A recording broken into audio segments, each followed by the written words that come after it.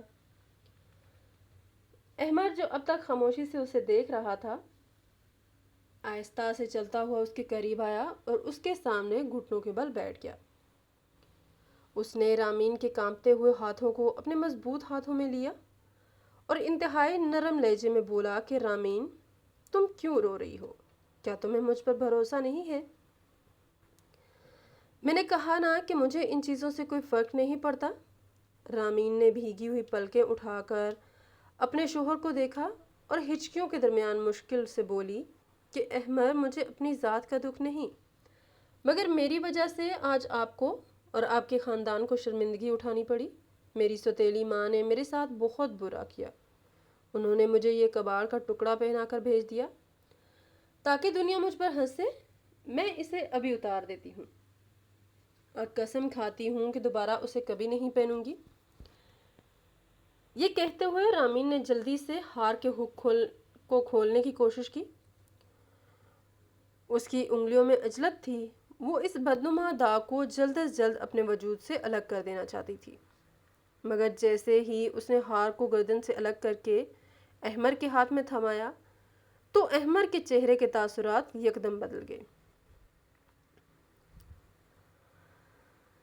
احمر جو پیشے کے اعتبار سے ایک ماہر جیولر اور قدیم دھاتوں کا پارکھ تھا، اس نے جیسے ہی وہ ہار اپنی ہتھیلی پر رکھا تو اس کے ماتھے پر حیرت کی لکیریں ابھر آئیں۔ اسے ایک عجیب سا احساس ہوا، کیونکہ وہ ہار دیکھنے میں تو پیتل یا لوہے کا لگ رہا تھا، مگر اس کا وزن سونے سے بھی کہیں زیادہ تھا۔ احمر نے چونک کر رامین کی طرف دیکھا اور کہا کہ رکو رامین، یہ وہ نہیں ہے جو نظر آ رہا ہے۔ یہ پیتل یا کوئی اور سستی دھات اتنی وزنی نہیں ہوتی، اس کا وزن تو خالص سونے سے بھی زیادہ محسوس ہو رہا ہے۔ اس کی بناوٹ دیکھو، یہ عام سونار کا کام نہیں ہے۔ رامین حیرت سے اسے دیکھنے لگی کہ احمر یہ کیا کہہ رہا ہے۔ احمر نے کمرے میں موجود الماری کے دراز سے وہ مخصوص معدب عدسہ نکالا جو وہ ہمیشہ اپنے پاس رکھتا تھا اور اٹھ کر کمرے کی تیز روشنی میں اس ہار کو غور سے دیکھنے لگا۔ اس کی کاریگری انتہائی نفیس تھی اور اس پر بنے ہوئے پھول اور بیلیں اتنی باریکی سے تراشی گئی تھیں کہ آج کل کی جدید مشینوں سے بھی ایسا کام ممکن نہیں تھا۔ احمر کی حیرت بڑھتی جا رہی تھی۔ اس نے اپنی ڈریسنگ ٹیبل کی دراز سے ایک خاص محلول کی چھوٹی سی شیشی نکالی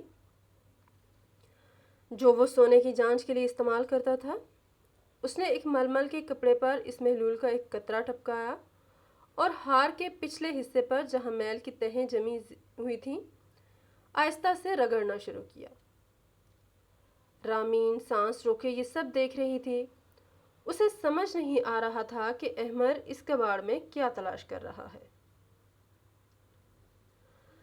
مگر اگلے ہی لمحے کچھ ایسا ہوا کہ رامین کی آنکھیں پھٹی کی پھٹی رہ گئیں۔ احمر نے جہاں کپڑا رگڑا تھا وہاں سے سیاہی اور میل کی تہیں اتر گئی تھیں اور نیچے سے لوہا یا پیتل نہیں بلکہ ایک ایسی سرخ اور سنہری رنگت والی دھات چمک اٹھی تھی جس کی آب و تاب نے کمرے کی روشنی کو بھی مانند کر دیا تھا۔ یہ عام سونا نہیں تھا بلکہ اس میں ایک ایسی قدیم اور پراسرار چمک تھی جو صدیوں پرانے شاہی زیورات میں ہوتی ہے۔ احمر کے منہ سے بے اختیار ایک چیخ نما آواز نکلی اور اس نے رامین کی طرف دیکھا اور اس کی آنکھوں میں بے یقینی تھی۔ اس نے کانپتی ہوئی آواز میں کہا کہ رامین، یہ تم کیا لے آئی ہو؟ تمہیں اندازہ بھی ہے کہ یہ کیا ہے؟ یہ پیتل نہیں ہے اور نہ ہی یہ کوئی عام سونا ہے۔ یہ کندن اور نیلم کا وہ قدیم ترین اور نایاب مرکب ہے جسے بلیک گولڈ یا کالا سونا کہا جاتا تھا، اور یہ فن اب دنیا سے ناپید ہو چکا ہے۔ یہ ہار کم از کم 100 سال پرانا ہے اور یہ نوابوں اور بادشاہوں کے گھرانوں کی نشانی ہے۔ اس ایک ہار کی قیمت تمہاری بہن کو ملنے والے سونے کے 20 سیٹوں سے بھی زیادہ ہے۔ یہ کوئی زیور نہیں بلکہ ایک پورا خزانہ ہے۔ رامین سن کر پتھر کی مورت بن گئی۔ اسے اپنے کانوں پر یقین نہیں آ رہا تھا کہ جس چیز کو وہ کوڑا سمجھ رہی تھی وہ انمول خزانہ نکلا۔ مزید جانچ پڑتال کے لیے ہار کے بڑے پینڈنٹ کو اٹھایا جو بہت بھاری تھا۔ اسے محسوس ہوا کہ یہ پینڈنٹ اندر سے ٹھوس نہیں ہے بلکہ اس کے اندر کچھ ہل رہا ہے۔ اس نے اپنی ماہرانہ نظروں سے اس کے جوڑ کو ٹٹولنا شروع کیا۔ اس کا شک درست نکلا۔ پینڈنٹ کے دائیں جانب ایک بہت باریک سا خفیہ بٹن تھا جو ڈیزائن کے اندر چھپایا گیا تھا۔ احمد نے اپنی سوئی کی نوک سے اس بٹن کو دبایا تو ایک دھیمی سی ٹک کی آواز آئی اور پینڈنٹ کا اوپر والا حصہ کسی کتاب کے ورق کی طرح کھل گیا۔ رامین اور احمد دونوں سانس روکے اس کھلے ہوئے خانے کو دیکھ رہے تھے۔ اس کے اندر انتہائی مہارت سے طے کی ہوئی ایک پرانی اور زرد پڑتی ہوئی کاغذ کی پرچی رکھی تھی جسے پلاسٹک کی ایک باریک تہ میں محفوظ کیا گیا تھا تاکہ وہ خراب نہ ہو۔ احمد نے بہت احتیاط سے وہ پرچی نکالی اور رامین کے ہاتھ میں دے دی۔ رامین کے ہاتھ کانپ رہے تھے۔ اسے محسوس ہو رہا تھا کہ وہ ماضی کے کسی ایسے دروازے پر دستک دینے والی ہے جو برسوں سے بند تھا۔ اس نے کانپتے ہاتھوں سے وہ کاغذ کھولا تو اس پر 2 مختلف لکھائیاں تھیں۔ اوپر والی تحریر بہت پرانی اور مدھم تھی جبکہ نیچے والی تحریر قدرے نئی تھی اور رامین فوراً پہچان گئی کہ یہ اس کی سوتیلی ماں سلمیٰ کی لکھائی ہے۔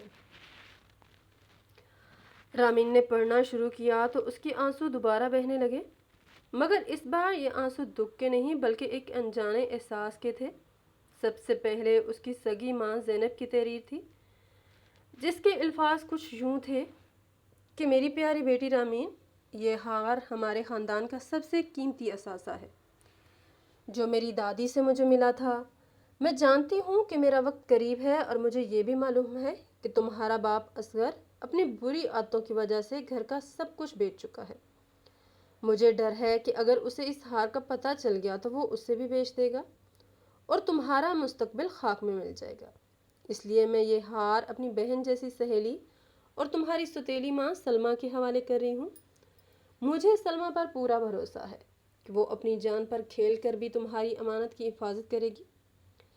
یہ ہار صرف دولت نہیں بلکہ تمہاری ماں کی محبت اور دعائیں ہیں۔ اسے ہمیشہ سنبھال کر رکھنا۔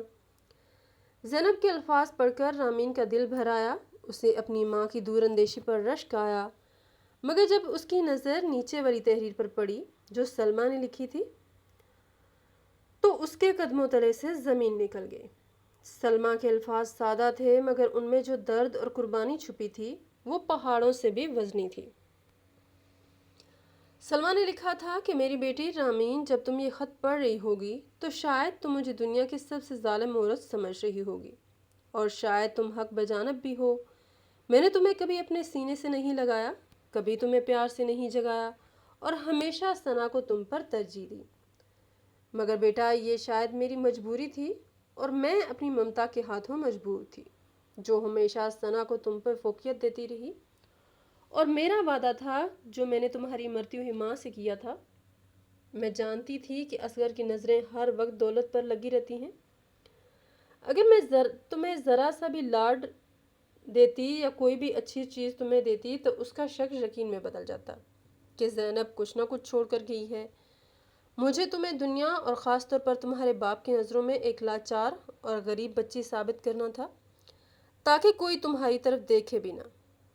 میں نے ثنا کو نیا سونا دیا کیونکہ وہ میرا خون ہے اور میں ایک ماں ہوں، اور میرا دل اس کی طرف جھک گیا اور میں چاہتی تھی کہ اصغر کی توجہ ثنا کے جہیز پر رہے اور وہ مطمئن ہو جائے کہ گھر میں جو کچھ تھا وہ ثنا پر لگ گیا۔ میں نے اس ہار پر خود اپنے ہاتھوں سے کالی پالش ملی، اسے بدنما بنایا اور برسوں اسے کوئلوں اور پرانے لوہے کے درمیان چھپا کر رکھا تاکہ اگر کبھی غلطی سے اصغر کی نظر پڑ بھی جائے تو وہ اسے کچرا سمجھ کر چھوڑ دے۔ یہ میری زندگی کا سب سے مشکل ڈرامہ تھا رامین، جس میں اپنوں اور غیروں سب کی نفرت سہنی پڑی مجھے۔ میں نے تمہیں فقیرنی بنا کر رخصت کیا تاکہ تم حقیقت میں ایک ملکہ بن کر اپنے گھر جا سکو۔ یہ پیتل نہیں ہے میری بچی، یہ میری وفا ہے اور تمہاری ماں کی امانت ہے۔ اب یہ تمہارے حوالے ہے۔ مجھے معاف کر دینا اگر میں ماں بن کر وہ محبت نہ دے سکی جو تمہارا حق تھا۔ خط پڑھتے پڑھتے رامین کا گلا رن گیا اور وہ پھوٹ پھوٹ کر رونے لگی۔ وہ سلمہ جسے وہ ساری زندگی ایک پتھر دل عورت سمجھتی رہی تھی، وہ دراصل ایک خاموش محافظ تھی جس نے اپنی بدنامی کا توق گلے میں ڈال کر رامین کی امانت کی حفاظت کی تھی۔ رامین کو اپنی سوچوں پر گھن آنے لگی۔ اسے وہ تمام لمحات یاد آنے لگے جب سلمہ اسے ڈانٹتی تھی، خاص طور پر وہ لمحہ جب اس نے ہار کو دھونے کی کوشش کی تھی اور سلمہ نے اسے روکا تھا۔ اب اسے سمجھ آیا کہ سلمہ نے اسے کیوں روکا تھا، کیونکہ اگر وہ پالش اتر جاتی تو سونا ظاہر ہو جاتا اور باپ اسے چھین لیتا۔ رامین کو احساس ہوا کہ سلمہ نے اپنی سگی بیٹی ثنا کو وہ سونا دیا جو بازار میں چند لاکھ کا بک سکتا تھا، مگر رامین کو وہ خزانہ دیا جو نسلوں کو پال سکتا تھا۔ یہ سوتیلی ماں کا ظلم نہیں تھا، بلکہ یہ تو ایسی قربانی تھی جس کی مثال ملنا ناممکن ہے۔ احمد نے رامین کے کندھے پر ہاتھ رکھا اور نرمی سے کہا کہ رامین، تم خوش قسمت ہو کہ تمہیں ایسی ماں ملی جس نے تمہیں دنیا کی نظر سے بچانے کے لیے خود کو برا بنا لیا۔ یہ ہار واقعی انمول ہے، مگر اس کے پیچھے چھپی محبت اس سے بھی زیادہ قیمتی ہے۔ رامین نے آنسو پونچھے اور احمد کی طرف دیکھا۔ اب اس کی آنکھوں میں شکایت نہیں تھی۔ اس نے وہ ہار اٹھایا اور اپنے سینے سے لگا لیا۔ اب وہ اسے بدنما نہیں لگ رہا تھا، بلکہ اسے محسوس ہو رہا تھا کہ اس کی دونوں ماؤں کی باہیں اس کے گلے میں حمائل ہیں۔ وہ ہار جو کل تک پیتل کا توق تھا اب محبت کا تمغہ بن چکا تھا۔